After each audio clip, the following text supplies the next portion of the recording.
Hello மக்களே, இது உங்கள் யஷ். என்ன பாஸ், தாமரைக்குள்ள இப்போ ஒரு பெரிய புயலை அடிச்சிருக்கு.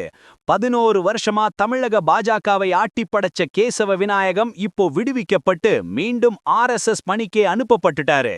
அண்ணாமலைக்கும் அவருக்கும் இடையில் இருந்த அந்த பனிப்போர் இப்போ ஒரு முடிவுக்கு வந்திருக்கு. இதோ அந்த அதிரடி தகவல்கள். 1. தமிழக பாஜகவின் சக்தி வாய்ந்த பதவியான அமைப்பு பொதுச் செயலாளர் பொறுப்பிலிருந்து கேசவ விநாயகம் மாற்றப்பட்டு கன்னியாகுமரியை சேர்ந்த பிரஷோப் குமார் புதிய பொறுப்பாளராக நியமிக்கப்பட்டுள்ளார். 2. சென்னையில் BL சந்தோஷ் தலைமையில் நடந்த RSS பாஜக முக்கிய நிர்வாகிகள் கூட்டத்தில்தான் இந்த அதிரடி முடிவு எடுக்கப்பட்டுள்ளது. 3. 2015 தமிழக பாஜகவின் நிழல் முதல்வைச்சர் ரேஞ்சுக்கு அதிகாரத்தை செலுத்தி வந்த கேசவ விநாயகத்தின் 11 கால சாம்ராஜ்யம் இப்போ முடிவுக்கு வந்துள்ளது. 4. அண்ணாமலைக்கும் கேசவ விநாயகத்துக்கும் இடையே நிலவி வந்த மோதல் போக்கு மற்றும் சமீபத்தில் அண்ணாமலை தேர்தல் பணிகளிலிருந்து விலகியதுதான் இந்த மாற்றத்துக்கு முக்கிய காரணம்னு சொல்லப்படுது. 5.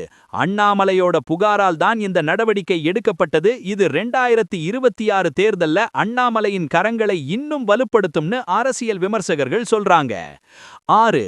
புதிய அமைப்புச் செயலாளராக நியமிக்கப்பட்டுள்ள பிரஷோப் குமார் கன்னியாகுமரி மாவட்டத்தை சேர்ந்தவர் மற்றும் RSS பின்னணி கொண்டவர் என்பதால் அவர் ஒரு சர்ப்ரைஸ் கார்டா பார்க்கப்படுகிறார். 7.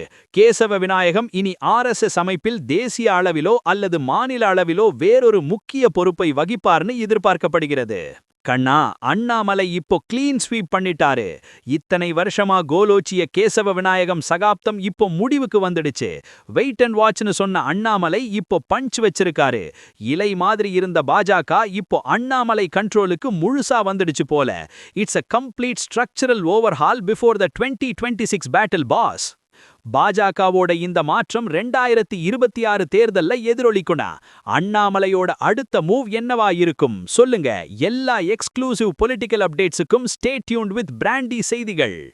நாங்கள் சொன்னால் அது அட்டாமிக் ட்ரூத். இது பிராண்டி செய்திகளுக்காக உங்கள் கேஷ். அண்ணாமலையோட இந்த அதிரடிக்கு ஒரு விசில் போடுங்க பாஸ்.